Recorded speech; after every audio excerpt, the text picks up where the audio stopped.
What's good, you guys, and welcome back again on another episode. How are you guys doing? Thank you so much for tuning in if you're joining for the very first time. And to the OGs on the channel, thank you.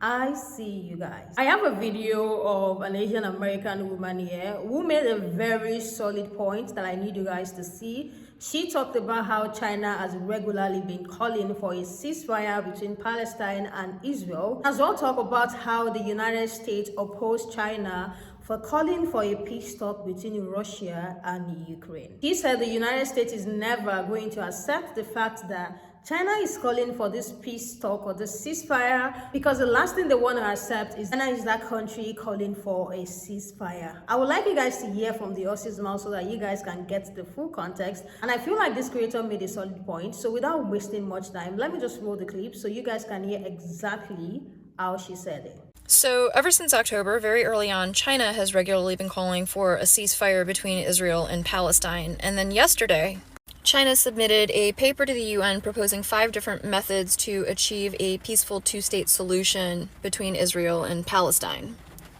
And part of learning to see through United States propaganda with respect to Palestine and China's support of Palestine has also caused me to examine how much of my internalized xenophobia is caused by being raised in the United States and consuming so much propaganda against China.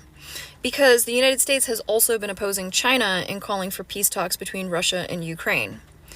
So, with respect to the UN and China's submission of this paper, I'm curious how the United States is going to react, because we know the last thing that they want is for China to be seen as the leader and stepping in for peace negotiations. So, is the United States going to pretend like this isn't happening, or are we going to see US officials start to amp up their talks for peace negotiations as though this was their idea the entire time? And because the United States is financially beholden to Israel, how would that even work?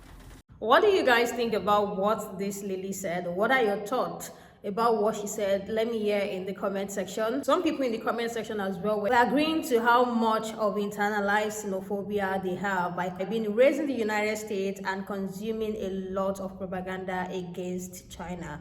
Let me hear what you guys think about what she said. There was another creator who stitched to her video. So without wasting much time, let me just roll the clip and let's see what this creator has to say about what this woman stated. States going to pretend like this isn't happening, or are we going to see US officials start to amp up their talks for peace negotiations as though this was their idea the entire time? This is one of my favorite topics, so allow me to wildly conjecture. So I think that the US foreign policy is extremely sclerotic. And when I say sclerotic, I don't mean old. Although some of the decision makers are older. And while they contribute with a ton of experience, they also bring with them a ton of prejudices. I mean sclerotic structurally, because the filters that allow them to choose the people who make the decisions from the lowest analyst to the highest ranking person are sclerotic and stuck in a specific time.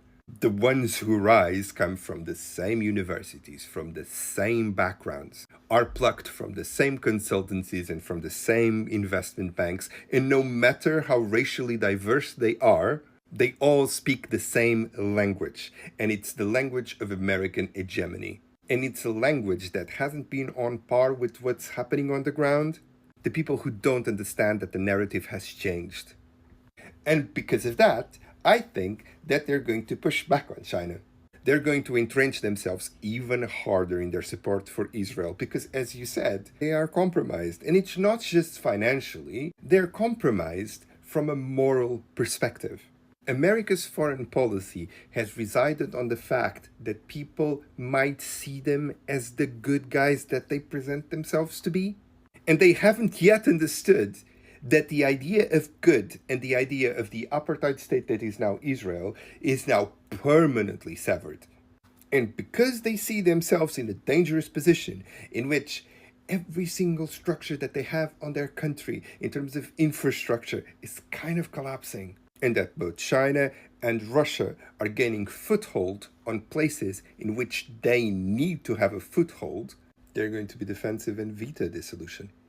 This relationship has been so profitable to every single person in power in terms of the money that they have received through the back end. Because make no mistake, the money that is sent by the US to Israel comes back in the form of donations to the politicians that enable their behavior.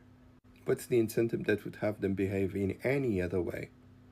I never thought that I would see the world splintering in front of my eyes, but I'm looking at it and I'm in awe. As in watching a supernova turn into a black hole. What do you guys think about what this man said about that lady's video? I feel like a lot of people are waking up from the American dream that has been sold to them, because I've seen so many content talking about how people are waking up from the American dream.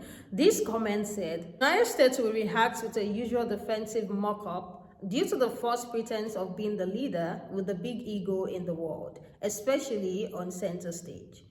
Another person said, at this point, if the United States government says something is bad, my retort will be, you're sure about that? Then I will do my own research, because there has just been so many lives. The last comment I have here says, feel like they will ignore it and just veto any attempt by the international community to do anything right.